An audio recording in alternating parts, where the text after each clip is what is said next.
Halo semua, selamat datang lagi. Hari ini kita akan coba membongkar sebuah misteri yang umurnya mungkin setua manusia itu sendiri. Apa sih sebenarnya kebenaran itu dan gimana cara kita mencarinya? Yuk kita mulai petualangannya. Oke, kita langsung aja ya.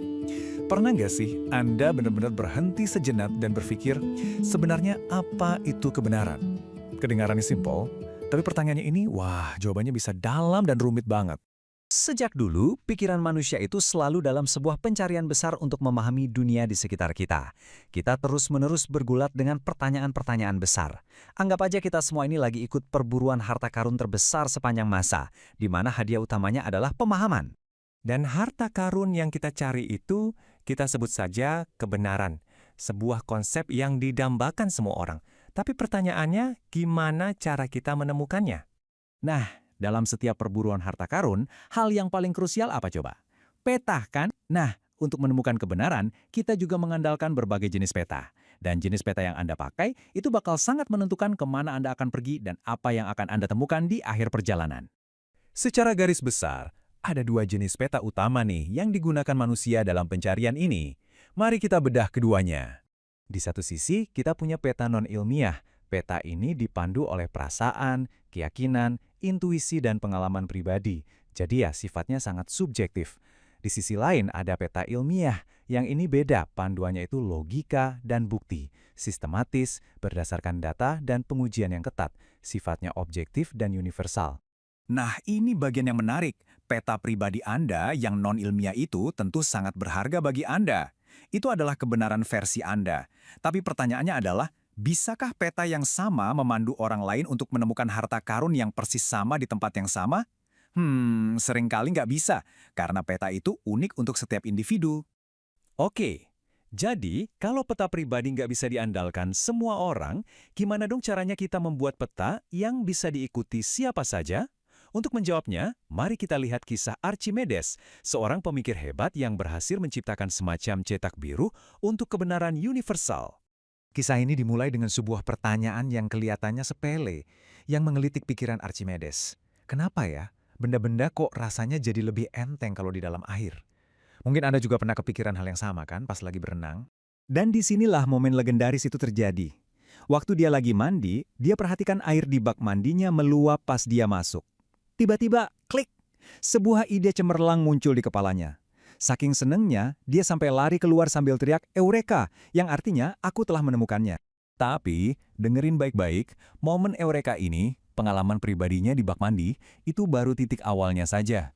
Itu adalah peta non-ilmiahnya. Untuk mengubah penemuan pribadi ini menjadi harta karun yang bisa ditemukan semua orang, dia sadar dia harus menggambar sebuah peta ilmiah, sebuah peta yang bisa diikuti oleh siapa saja untuk sampai ke tujuan yang sama. Inilah cetak biru yang ia gunakan, yang sekarang kita kenal sebagai metode ilmiah. Jadi, apa itu metode ilmiah? Gampangnya gini, ini adalah proses yang terstruktur untuk mendapatkan pengetahuan. Proses ini punya rumus baku, berawal dari logika, membentuk hipotesis atau dugaan, lalu melakukan verifikasi atau pembuktian. Kata kuncinya, sistematis, logis, dan teruji. Ini bukan soal rasanya benar, tapi soal bisakah ini dibuktikan? Archimedes melakukan 3 langkah kunci. Pertama, induksi. Dari pengamatan pribadinya di bak mandi, dia membentuk sebuah dugaan umum. Ini percikan awalnya. Kedua, deduksi. Dia nggak berhenti di situ. Dia menguji teorinya pada benda lain, timah, kayu, untuk melihat apakah aturannya berlaku. Ini krusial, karena disinilah ide pribadi diuji secara objektif. Dan ketiga, verifikasi. Ia bahkan memastikan hukumnya berlaku di media lain seperti udara. Ini adalah langkah final untuk membuktikan bahwa penemuannya benar-benar universal. Hasilnya, bukan lagi sekedar pengalaman pribadi, ia menciptakan sebuah kebenaran objektif. Sebuah hukum yang sistematis, gak cuma personal, dan universal. Berlaku di mana saja, kapan saja, dan bagi siapa saja. Inilah harta karun yang bisa ditemukan oleh semua orang yang mengikuti petanya. Jadi, kita punya 2 peta, peta personal dan peta ilmiah. Lalu di dunia yang penuh dengan informasi ini, bagaimana kita tahu peta mana yang harus dipercaya dan kapan? Untuk itu, kita butuh sebuah alat navigasi, kompas kita. Dan kompas itu adalah berpikir kritis. Ini adalah alat pribadi Anda untuk menavigasi pencarian kebenaran, nggak peduli peta mana yang ada di hadapan Anda, ilmiah ataupun non-ilmiah. Jadi, poin utamanya begini. Kompas ini membantu Anda menilai keandalan semua jenis peta kebenaran, baik yang personal maupun yang ilmiah. Ia memaksa Anda untuk selalu bertanya, apa buktinya? Inilah inti dari berpikir kritis. Kita mulai dari pertanyaan paling dasar. Anda pasti pernah kan ikutan debat panas di kolom komentar, atau bahkan pas lagi ngumpul bareng temen, terus rasanya kok obrolannya muter-muter di situ aja? Nah, sering banget itu terjadi karena kita lagi adu opini, bukan adu argumen. Bedanya apa? Wah, ini krusial banget. Dan ini bukan soal menang-menangan, tapi soal gimana kita bisa beneran paham satu sama lain. Yuk, kita bedah tuntas. Anggap aja ini fondasi pertama buat jadi pemikir kritis. Kalau kita masih belum bisa bedain mana opini, mana argumen, wah, bangunan pemikiran kita bisa gampang banget ambruk. Jadi, kita pastikan fondasi yang satu ini kokoh banget ya. Nah, di sini nih letak perbedaan utamanya. Di satu sisi ada opini, sifatnya personal, subjektif, basisnya saya rasa atau menurut saya sih, dan semua orang bebas punya opini, itu hak. Tapi di sisi lain ada argumen. Argumen itu beda level. Dia adalah sebuah pernyataan yang nggak cuma dilempar gitu aja, tapi ditopang sama alasan dan yang paling penting, bukti. Jadi, kalau opini itu soal perasaan, argumen itu soal pembuktian. Sekarang, coba bayangin sebuah argumen yang bagus itu kayak bangunan yang kokoh. Dia nggak mungkin berdiri cuma di atas tanah liat yang lembek kan? Dia butuh struktur, butuh kerangka yang solid biar tahan banting kalau diuji. Nah, mari kita intip sama-sama cetak biru dari sebuah argumen yang kuat itu kayak gimana? Oke, kita bedah anatominya. Sesulit apapun kelihatannya, setiap argumen itu intinya cuma punya dua bagian utama, premis dan kesimpulan. Gampangnya gini, premis itu adalah kenapanya, alasan-alasan yang kita kasih. Sementara kesimpulan adalah apanya, poin utama yang mau kita sampaikan. Kekuatan sebuah argumen itu terletak pada seberapa kuat si premis ini nyambung dan ngebuktiin si kesimpulan. Nah, ini dia rangkumannya, 3 pilar argumen anti roboh. Pertama, klaimnya harus jelas, intinya apa sih yang mau disampaikan? Kedua, alasannya harus relevan, nyambung nggak alasannya sama intinya? Dan ketiga, yang paling penting, buktinya harus beneran fakta, bukan sekedar asumsi atau katanya-katanya. Ingat, argumen yang hebat itu nggak cuma logis, tapi juga berpijak pada kenyataan. Sekarang, kita masuk ke bagian yang seru. Kenalan sama para penjahat dalam dunia nalar. Namanya adalah sesat pikir atau logical fallacies. Ini adalah argumen-argumen yang kelihatannya sih benar, logis, tapi sebetulnya ada cacatnya. Dan bahayanya, mereka ini sering banget terdengar meyakinkan. Anggap aja sesat pikir ini kayak jalan pintas yang menyesatkan dalam berpikir. Kelihatannya benar, tapi pas dicek lagi, ternyata salah. Tugas kita sebagai pemikir kritis bukan cuma nemuin jebakan ini di argumen orang lain.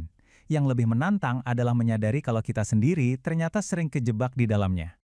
Wah, yang ini sih juara umumnya di internet. Ad hominem. Bukannya membahas argumennya, malah nyerang orangnya. Ah, kamu kan masih anak kemarin sore, tahu apa soal politik? Atau pendapat dia nggak usah didengerin, lihat aja penampilannya. Ingat ya, kebenaran sebuah ide itu nggak tergantung dari siapa yang ngomong. Fokus ke bolanya, jangan ke pemainnya. Nah, ini juga sering banget kejadian. Istilahnya gebiah uyah, memukul rata semuanya. Baru ketemu satu orang dari kota A yang nyebelin, langsung bilang semua orang dari sana begitu. Pemikir yang kritis itu selalu bertanya, tunggu dulu, sampel datanya cukup nggak nih buat bikin kesimpulan segede ini? Jebakan yang satu ini maksa kita untuk melihat dunia cuma dari dua sisi, hitam atau putih. Pokoknya kalau nggak A, ya pasti B. Nggak ada pilihan lain.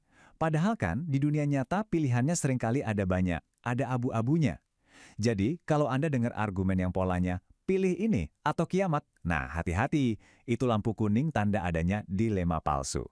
Oke, kita udah kenalan sama musuh-musuhnya. Sekarang, gimana cara melawannya? Gimana caranya biar argumen kita sendiri jadi kuat dan anti sesat pikir?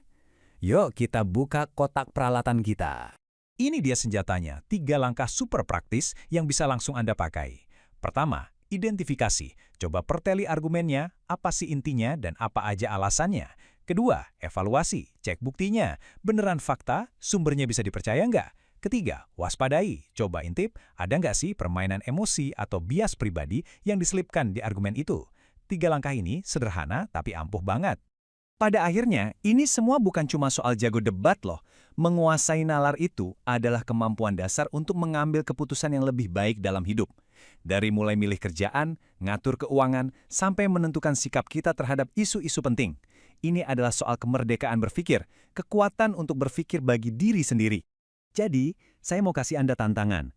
Habis ini, coba deh cari satu argumen. Bisa dari berita yang Anda baca, postingan di media sosial, atau dari obrolan sama teman. Terus coba uji pakai 3 langkah tadi. Anggap aja ini lagi nge-gym, tapi buat otak.